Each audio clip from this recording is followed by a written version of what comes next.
alergi juga hilang, tidak ada pusing-pusing lagi. Terus saya turun 6 kilo dalam waktu 14 hari, ya. Keren apa keren? Nah, gitu ya. Siapa di sini yang kepengen turun berat badan? Pasti pertanyaannya, kenapa susah sekali saya turun berat badan? Betul apa betul? Betul ya? Oke, teman-teman sudah siapkan pulpen dan kertas belum? Saya mau cek dulu. Sudah siapkan pulpen dan kertas untuk mencatat apa belum? Karena sesi saya ini kira-kira akan selesai jam 12.30 malam. Wah, jadi sangat banyak sekali. Kalau Anda mau mencatat boleh. Kalau Anda bisa print screen juga boleh. Ya, sudah siap ya? Oke, kita akan mulai. Topiknya adalah mengapa susah sekali saya turun berat badan. Oke, kita lihat slide berikutnya. Nah, teman-teman semuanya, saya selalu mengawali training saya dengan pertanyaan seperti ini. Tadi pagi Anda sarapannya pakai apa? Ya, silakan dituliskan. Tadi pagi Anda sarapannya pakai apa? Karena 99% cikal bakal kesehatan yang buruk itu disebabkan karena sarapan paginya yang salah. Ya, minggu lalu saya sudah ajarkan kepada Anda apa efeknya kalau kita sarapannya salah ya. Anda nanti sudah sudah lebih mengerti.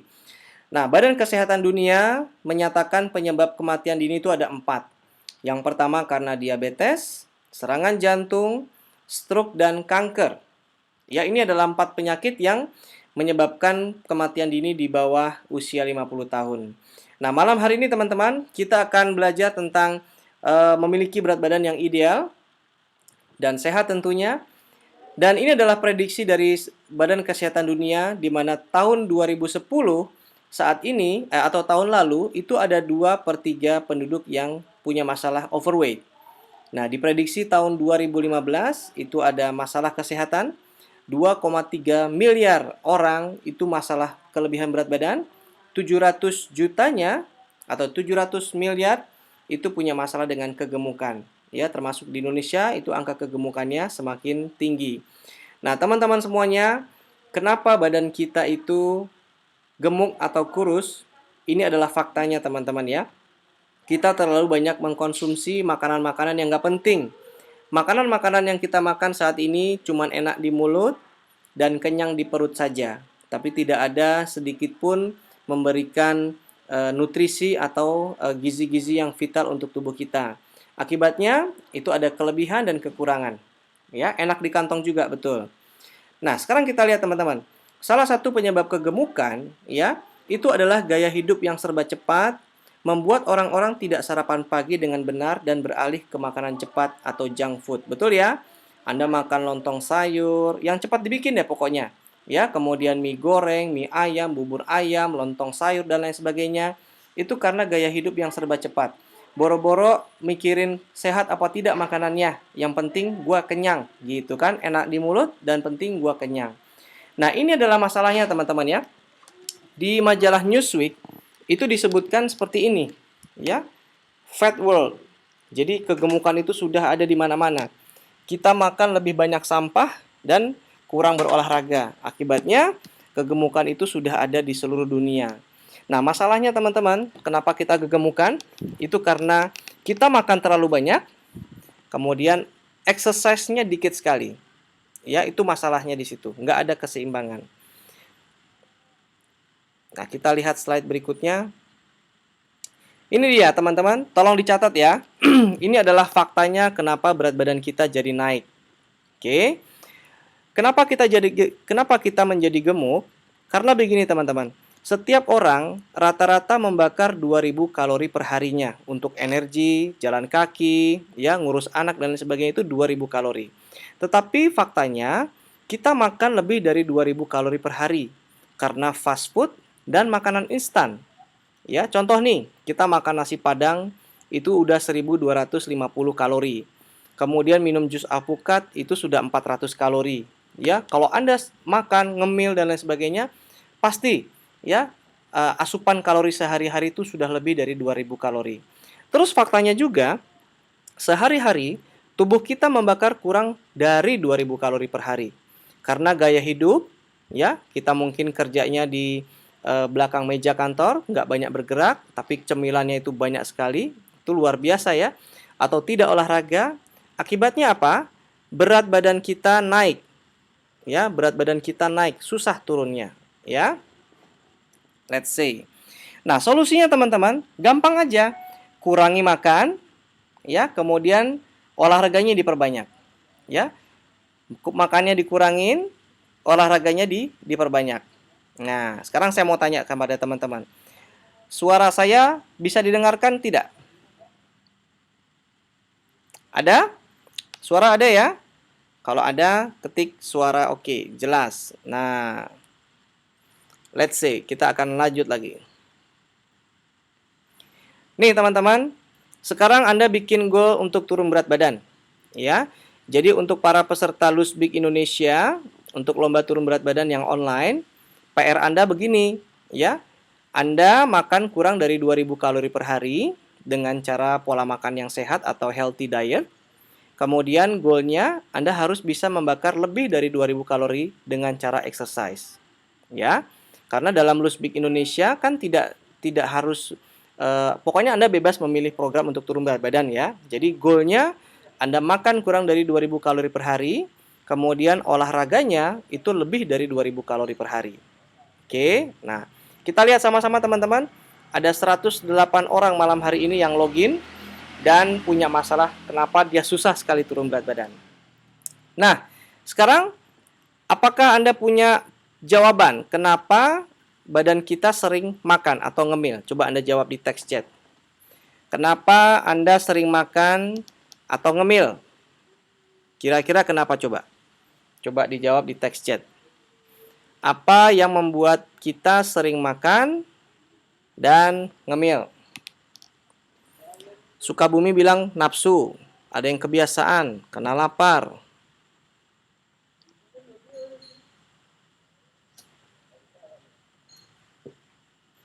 Teman-teman, saya akan buka, ada yang bilang iseng ya. Oke, saya akan buka fakta-fakta ini. Teman-teman, ini adalah pengetahuan yang paling berharga buat Anda ya. Kita lihat. Yang membuat Anda sering makan atau ngemil, jawabannya tadi sudah ada yang jawab ya. Itu karena pencernaan kita kotor. Kita lihat nih teman-teman. Ini adalah fili-fili usus yang tidak sehat atau yang rusak karena pola makan Anda, ya. Teman-teman ada yang pernah lihat usus sapi? Ya. Usus sapi itu kotor sekali, susah banget ngebersihinnya, ya. Bahkan sapi itu hanya makan rumput doang. Dia tidak makan burger, tidak makan pizza, tidak makan nasi, tapi ususnya begitu kotor. Nah, bagaimana dengan usus manusia? Makanannya udah, waduh, banyak sekali. Itulah yang membuat pencernaan kita tidak sehat atau rusak, kotor. Nah, kita lihat nih. Ada beberapa hal yang bisa merusak fili-fili usus kita sebagai seorang manusia. Yang pertama, stres. Oke. Kemudian pengawet. Ya. Bumbu masakan, pewarna masakan atau pewarna makanan. Pengobatan. Anda flu, minum obat, itu juga merusak fili usus Anda. Asap knalpot, polusi, kemudian faktor usia, merokok, lemak, alkohol, obat-obatan, dan garam, itu yang merusak fili usus kita. Masih ada lagi. Kita lihat. Ini adalah gambar di mana usus kita yang kotor. Coba Anda tulis, berapa usia Anda sekarang? Berapa usia Anda sekarang teman-teman? Tuliskan di text chat. 21, 20, 66 tahun. Wow, 50 tahun. Pertanyaan saya kepada teman-teman, berapa lama Anda sudah mencuci usus Anda? Ayo. Sudah berapa lama? Atau Anda pernah nggak ususnya dibersihin? Nah lo, belum pernah kan? Kalau Anda nggak pernah bersihin usus, seperti inilah kejadiannya. Ya, jadi sebuah pencernaan atau sistem pencernaan yang buruk, itu bisa mengarahkan kita kepada risiko-risiko kesehatan yang lebih bahaya. Ya, itu luar biasa. Ini gambarnya usus kotor teman-teman. Yang di sebelah kiri, itu adalah gambar usus, di mana itu adalah penderita kanker usus besar. Yang di sebelah kanan, yang atas, itu adalah ciri-cirinya atau usus yang untuk penderita kanker payudara. Teman-teman bisa lihat ususnya kotor seperti apa? Ya, ciri-cirinya teman-teman, Anda akan susah untuk BAB. Ngeden terus gitu. Kentutnya bau, ya, bau banget kotor gitu ya, ususnya kotor. Inilah penyebabnya kenapa kesehatan kita memburuk. Nah, seperti itu. Oke. Siapa di sini yang pernah colon cleansing? Pembersihan ada? Nah, jadinya wasir juga. Nah, ini sering coba teman-teman catat nih, ya. Ini adalah tanda-tanda awal dari kesehatan pencernaan yang buruk. Satu, sering capek dan tidak ada energi. Yang kedua, perut kembung, enek, bersendawa, gitu ya. Yang ketiga, kelebihan berat badan, alergi terhadap makanan, gangguan pencernaan, ya, MAH dan lain sebagainya. Emosional, suasana hati tidak nyaman, bawaannya marah-marah, isengin orang, ya, dicolek sedikit bacok, gitu ya, emosional sekali. Nafasnya bau, tinjanya yang berbau busuk, ya, ditemukan ada jamur pada tinja dan sering pilek. Ini adalah kesehatan pencernaan yang buruk.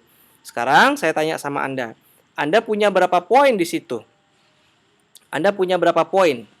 Misalnya sering capek, kelebihan berat badan, atau ada punya 3, Anda tuliskan 3. Kalau ada semua, Anda tuliskan saya semuanya punya masalah itu gitu. Coba Anda tuliskan di text chat. Anda masuk berapa poin di sana? Ada 3. Waduh. Ada semuanya. Waduh. Rino ada 5. Luar biasa ya. Ternyata usus kita lebih kotor dibandingkan usus sapi, teman-teman ya. Karena masalah-masalah ini kita rasakan. Kita lihat lagi di sini, masih ada teman-teman masalah yang berhubungan dengan kesehatan yang pencernaan yang buruk. Sakit kepala yang berulang-ulang, sembelit kronis, ya, masalah irritable bowel syndrome, perut buncit. Siapa di sini yang punya masalah perut buncit? Ngacung. Siapa di sini yang punya masalah perut buncit? Ayo ngacung, ngaku. Siapa yang perutnya buncit? Perut buncit ada hubungannya dengan kesehatan pencernaan yang jelek. Tuh, lihat lagi. Nafsu makan atau ngemil yang tinggi. Masalah kulit, gatal-gatal, alergi. Saya dulu nih, rasa logam di mulut. Ya, kemudian ada masalah ambeien, infeksi jamur kandida di usus. Ya, banyak sekali tanda-tanda awal. Jadi daripada Anda ususnya dimasukin selang atau dimasukin kamera untuk untuk melihat kondisi usus Anda bersih apa enggak, mendingan lihat kondisi tadi, tanda-tanda awal. Nah, jadi teman-teman, jika Anda mengalami satu atau beberapa hal tadi, sudah waktunya untuk apa, teman-teman? Sudah waktunya untuk apa? Bersih-bersih. Nah, kalau bersih-bersih di WC namanya bersihin WC. Tapi kalau untuk bersih-bersih manusia namanya detoksifikasi. Itu namanya bersih-bersih, ya. Siapa mau dibersihin nih badannya? Dibersihin semuanya biar bersih. Nggak ada masalah yang tadi tuh yang saya sebutin, ya. Semuanya pasti mau ya dibersih-bersih. Nah, teman-teman semuanya, untuk membersihkan usus kita atau pencernaan kita nggak mungkin pakai sikat. Kita nggak mungkin pakai kawat, ya. Tapi Tuhan menciptakan makanan yang mengandung serat, ya. Serat itu sangat bagus sekali untuk membersihkan pencernaan yang kotor, teman-teman. Nah, kalau dihitung kebutuhan serat per hari-hari untuk orang dewasa itu antara 30 sampai 35 gram setiap hari. Kurang lebih, teman-teman, itu makan 5 sampai 7 porsi dari sayur-sayuran dan buah-buahan. Lalu, itu kan pembersihannya nih. Tapi kalau Anda bersihin WC udah digosok pakai sikat tapi nggak dibilas pakai air putih, kira-kira kotorannya akan ada di situ kan? Nggak akan terbuang. Oleh sebab itu, syarat untuk detoksifikasi harus ada sikatnya. Sikatnya itu adalah namanya fiber. Oke, atau serat ya. Lalu ditambah dengan 12 sampai 15 gelas air putih setiap hari. Ya, seperti itu. Teman-teman, saya pernah punya dari rekan saya dari Jepang. Dia bilang kalau orang yang punya masalah dengan kulit, misalnya kulit di wajah gitu ya, itu obatnya bukan kosmetik. kosmetik semahal apapun nggak akan ada artinya gitu ya. Obat jerawat lah segala macam, apalagi bisul gitu, itu tidak ada artinya. Ya, jadi harus dikonsentrasikan untuk pencernaannya dulu katanya gitu. Ya, itu luar biasa. Jadi kalau pencernaannya kotor ya semuanya bermasalah ya. Next. Ini adalah serat. Oke, kita bahas sedikit tentang serat teman-teman. Serat itu ada dua, serat yang larut dalam air, kemudian ada satu lagi serat yang tidak larut dalam air. Nah, ini adalah fungsi serat yang larut dalam air.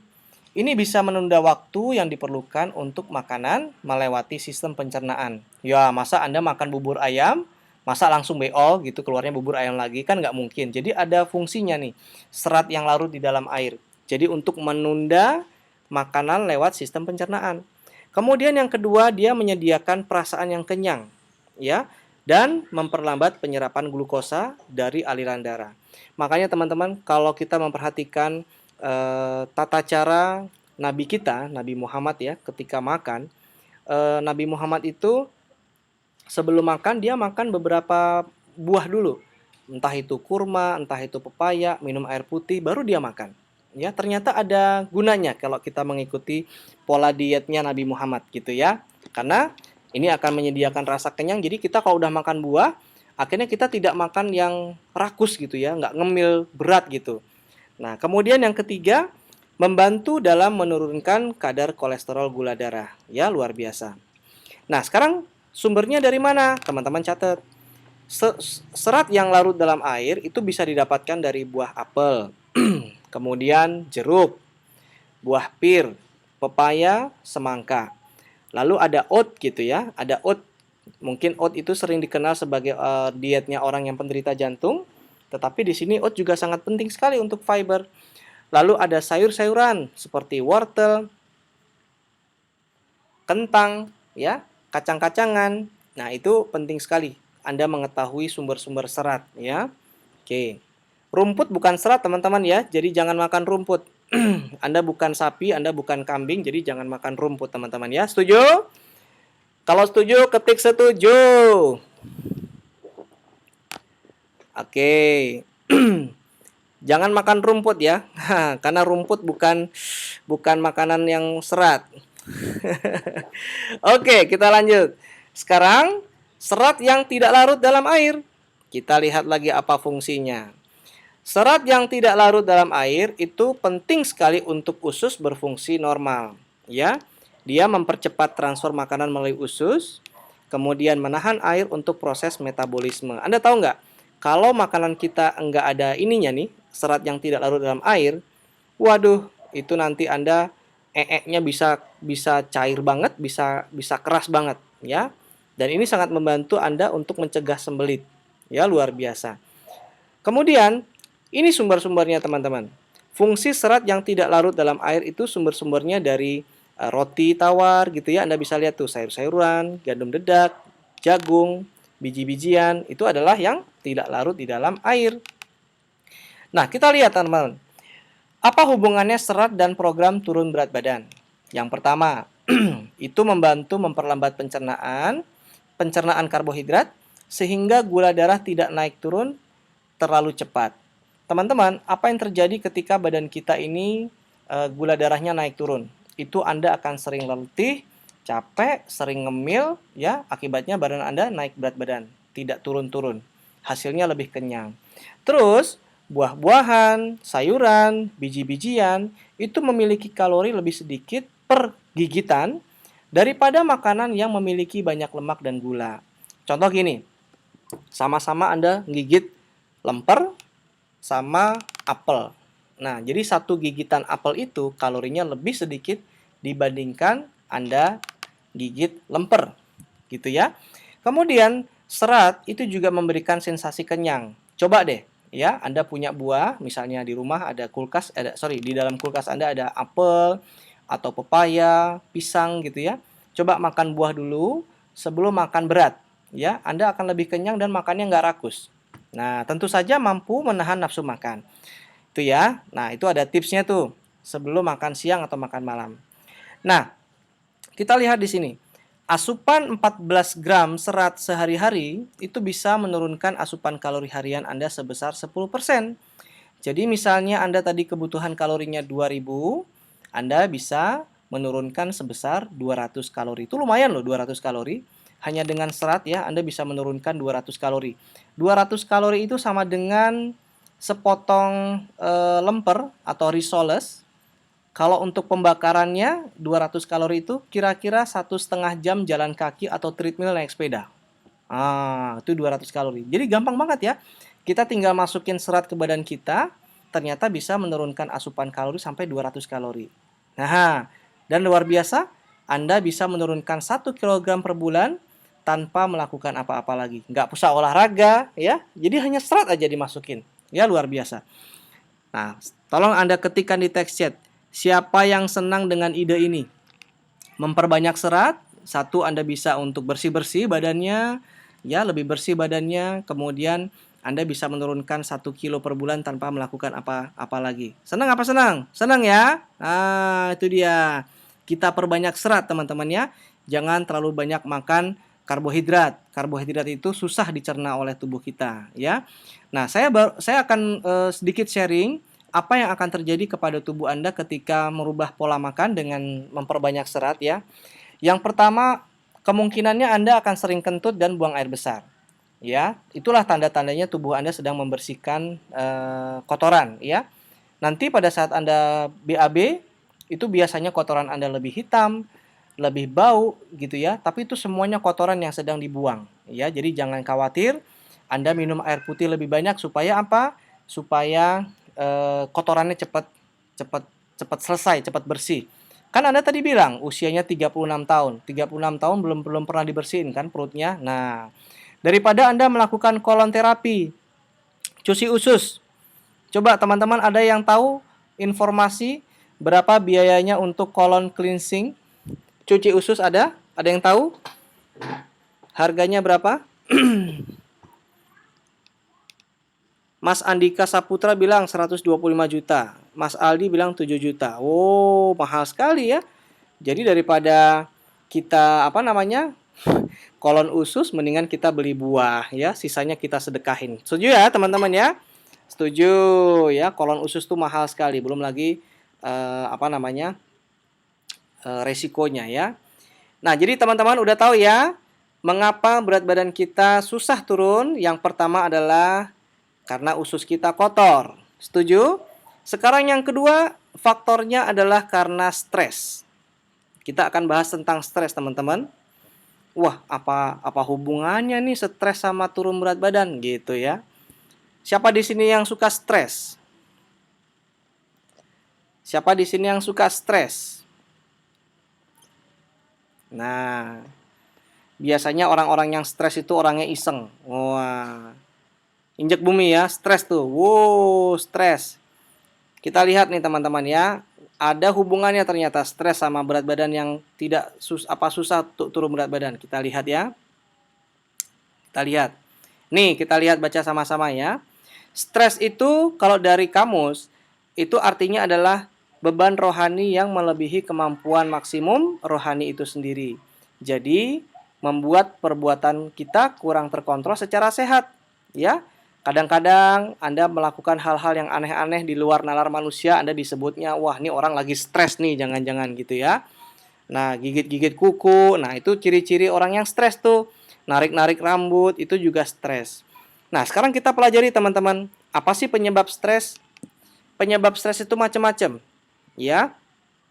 Mulai dari pekerjaan, ya, deadline, bos, teman kerja, macet gitu ya. Itu pekerjaan membuat Anda stres. Kemudian relationship, ya, suami atau istri, orang tua, sepupu, teman, anak-anak, tetangga gitu ya. Itu bisa membuat stres juga loh. Ya, coba gimana nggak stres? Ya, misalnya tetangga Anda nggak bagus lah hubungannya. Jadi Anda membuat Anda stres gitu. Terus kemudian perubahan besar dalam kehidupan. Mau nikah, stres. Punya anak, stres. Ya kan? Cerai, stres. Kemudian kehilangan pekerjaan juga stres. Ya.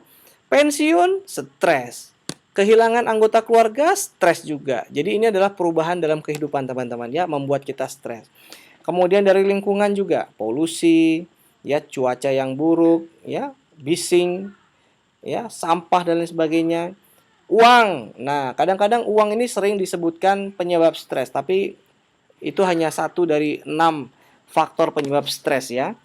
Ya, utang lah, nggak punya utang, utang, kemudian yang lain-lainnya. Banyak uang juga bisa bikin stres ya. Kemana ngabisinnya gitu, susah kan? Kemudian kecacatan, ya, sakit dan lain sebagainya. Nah, teman-teman, menurut Anda nih, mana di antara 6 hal tadi yang kira-kira ada hubungannya sama berat badan? Ya, dari pekerjaan kah, relationship kah, atau yang mana menurut Anda yang ada hubungannya? Ya, mana? Coba Anda tuliskan di teks chat. Pekerjaan, kata Andika. Bisa semuanya. Ada yang bilang uang. Pekerjaan. Oke, kita lihat sama-sama teman-teman ya. Di slide berikutnya. Ini dia. Coba teman-teman catat nih. Ini adalah scanning dari atas sampai ujung kaki. Ya, scanning dari ujung kepala sampai ujung kaki. Orang yang stres itu sering pusing, gangguan tidur, kayak dulu saya nih insomnia sama stroke. Ternyata saya stres gitu loh. Ya. Saya nggak bilang, "Wah, saya nggak stres kok," tetapi ciri-cirinya ada, berarti saya disebut stres. Kemudian masalah kulit, jerawat, ya, psoriasis, tuh saya dulu ya, alergi ya. Kemudian gangguan metabolisme, ya, diabetes, masalah pernafasan seperti asma, tuberkulosa, hipertensi, masalah jantung, ya.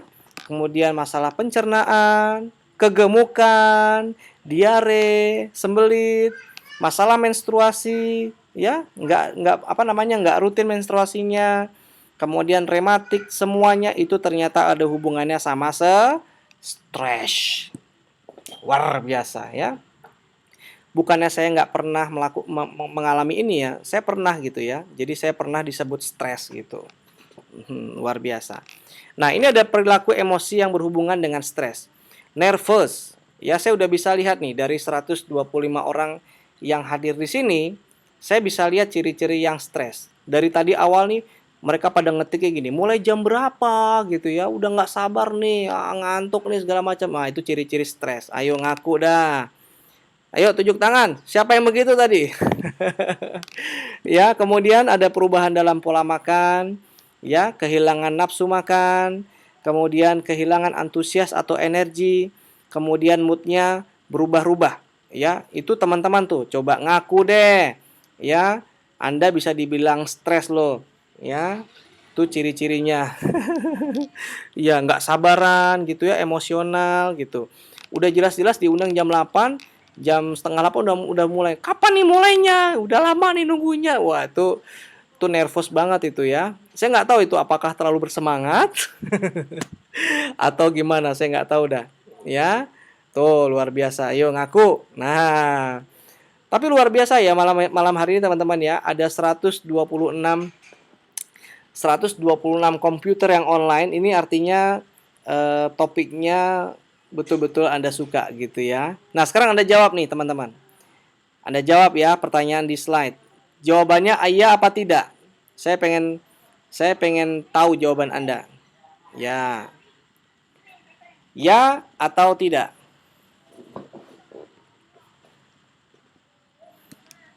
Ada yang bilang iya? Apakah stres membuat Anda gemuk?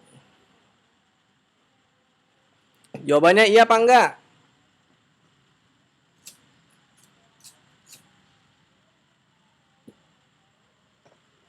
Iya apa tidak?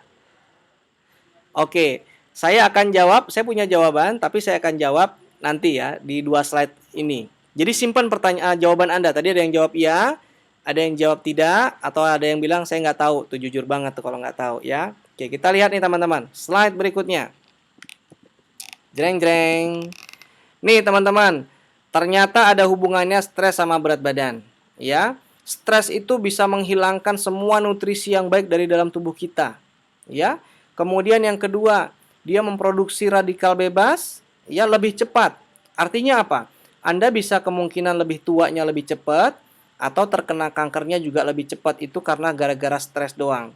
Lalu ada masalah dengan hormon nafsu makan. Nah, kita lihat di sini. Slide berikutnya. Makin ngerti deh Anda nih kenapa stres. Nih lihat teman-teman. Stres itu menguras nutrisi penting loh. Akhirnya Anda makan makanan yang seperti ini. Ya, ini makanan seperti ini nih. Coklat, ya, ngemil, fast food, junk food, gula-gulaan, ya, soda dan lain sebagainya. Itu semuanya kayak gitu.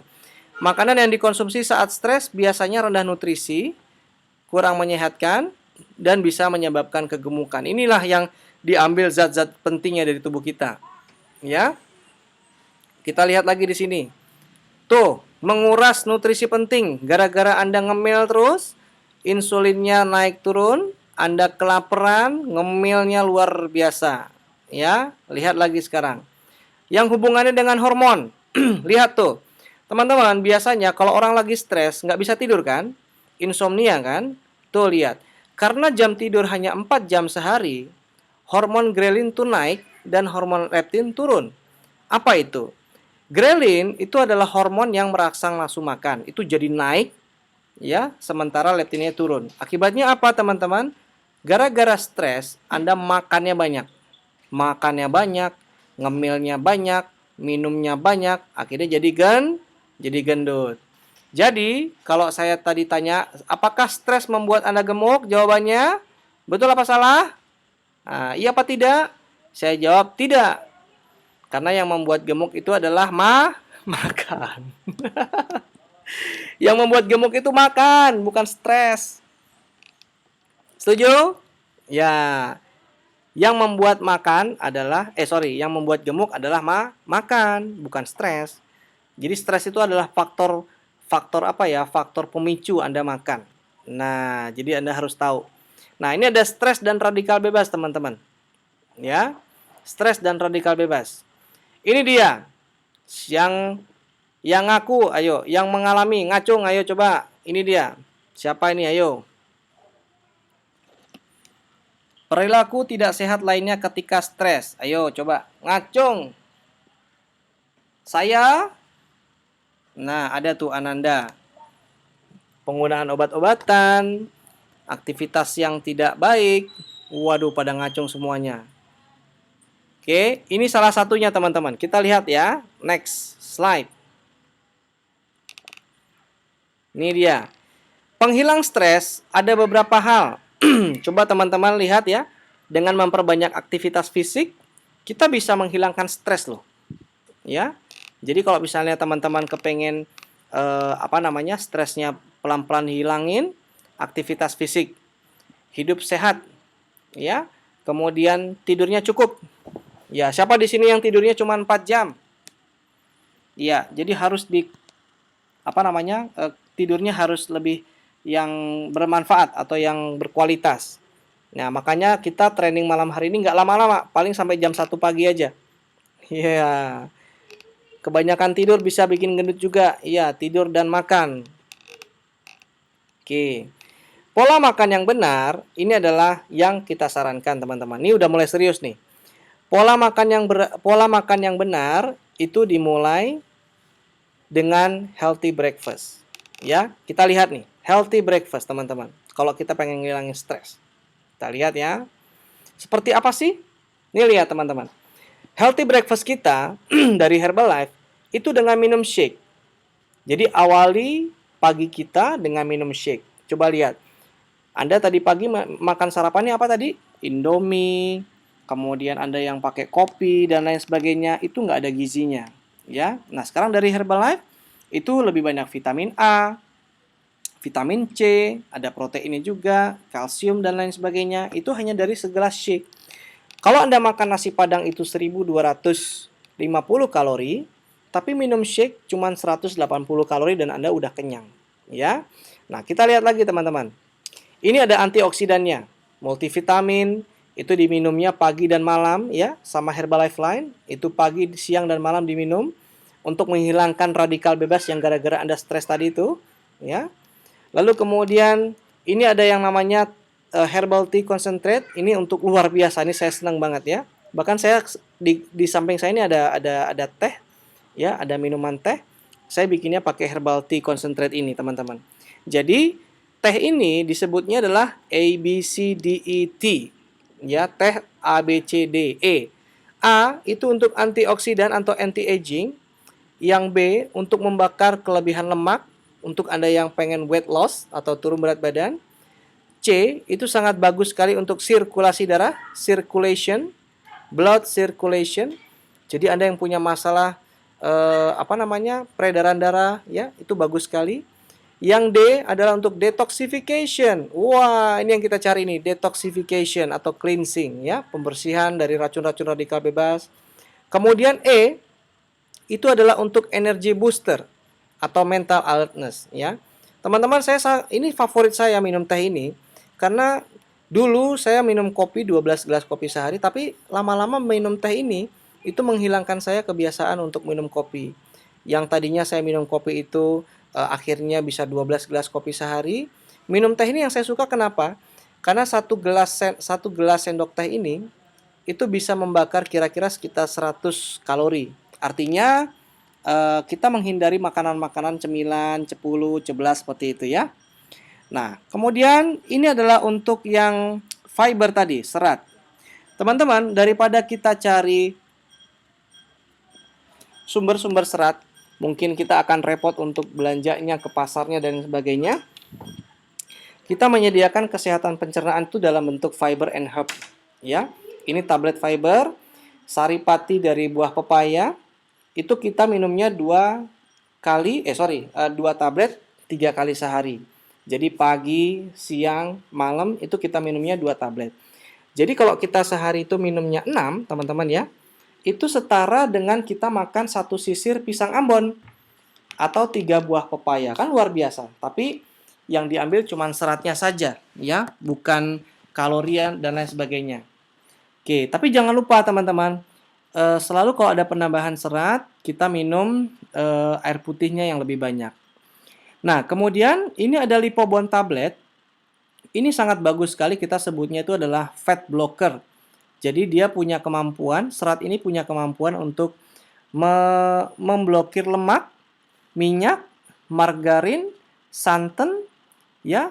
Itu sangat bagus sekali, jadi tidak menambah lemak yang di dalam tubuh kita, ya. Sekaligus untuk antioksidan dan anti-aging. Ini Lipobond. Oke. Kemudian ada herbal aloe juga ini.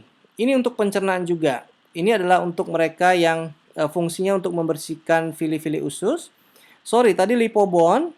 Ya, Lipobond itu ada yang tanya tadi. Lipobond ini diminumnya pagi, siang, dan malam.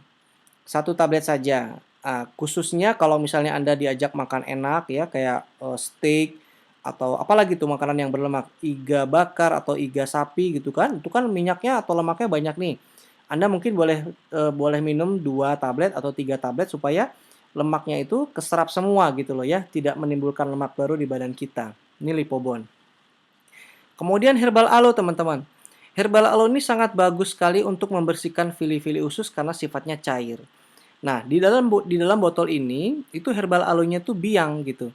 Jadi kita cukup mencampurkan 3 tutup botol herbal aloe dengan 250 ml air dingin, terus kita minum deh.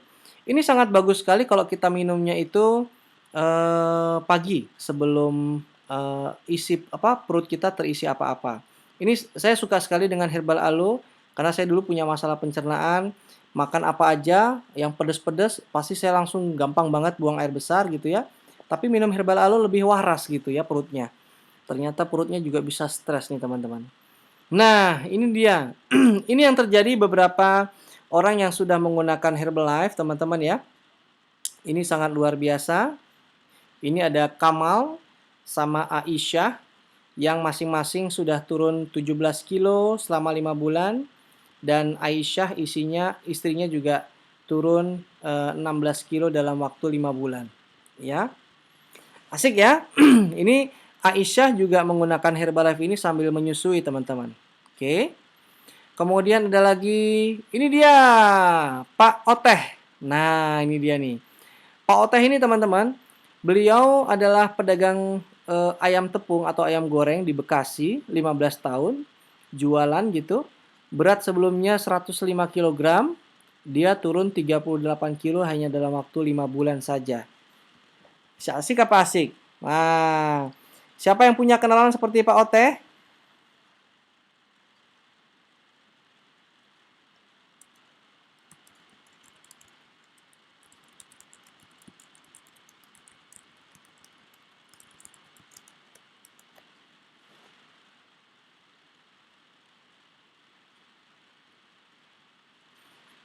Ya, ini adalah fotonya Pak Oteh ya. Ya, dia turun 38 kilo dalam waktu 5 bulan. Next slide. Ini ada dokter Kamarul. Dokter Kamarul, seorang dokter aja kegemukan, gitu ya. Nah, berat badannya 125 kilo, teman-teman. Anda bisa punya bayangan turun 50 kilo. Nah, dokter Kamarul ini turunnya 50 kilo. Jadi kalau teman-teman hanya kepengen turun 5 kilo, 7 kilo, ya itu gampang banget, tinggal Anda serius apa tidak mengikuti programnya gitu ya. Nah, ini Bob. Saya pernah ketemu sama dia nih. Ini namanya panggilannya Bob ya. Orang Shah Alam. Sebelumnya dia punya berat 150 kilogram. Kemarin waktu saya di Korea sedang belajar gitu ya, sedang training di sana sama-sama Bob. Saya ketemu sama dia nih. Dia turunnya 62 kilo kurang lebih selama 2 tahun, teman-teman. Ya, bagus ya. Nah, sekarang teman-teman, silahkan Anda tanya apapun yang Anda ingin tanyakan tentang kesehatan pencernaan dan stres. Jadi, cara bertanyanya gini, teman-teman. Eh, Anda lihat di pojok kanan itu kan ada status Anda ya, ada yang online dan lain sebagainya. Nah, coba Anda ubah menjadi I have a question sehingga nanti saya berikan kesempatan untuk bertanya ya. Nah, untuk teman-teman di sini saya ingin Anda juga memberikan testimoni kalau Anda memiliki memiliki testimoni produk yang baik seperti Mas Arif Tarmizi. Teman-teman, Mas Arif Tarmizi ini sangat bagus sekali ya testimoni produknya karena dia itu untuk naik berat badan. Kemudian ada Ibu Devita dari Sangatta ini ibu yang menyusui. Lalu ada Mbak Ardiana dari Surabaya yang punya masalah asma juga. Lalu ada Dokter Lina Karlina dari Bandung ya, dokter ahli kandungan seperti itu. Nah, untuk orang-orang yang tadi saya sebutkan namanya, coba gunakan mikrofonnya. Saya akan undang Anda untuk memberikan sedikit testimoni, tapi jangan lama-lama ya. 1 menit aja cukup ya. Oke, kita mulai dulu dari siapa nih yang duluan? Saya akan lepaskan mikrofon saya.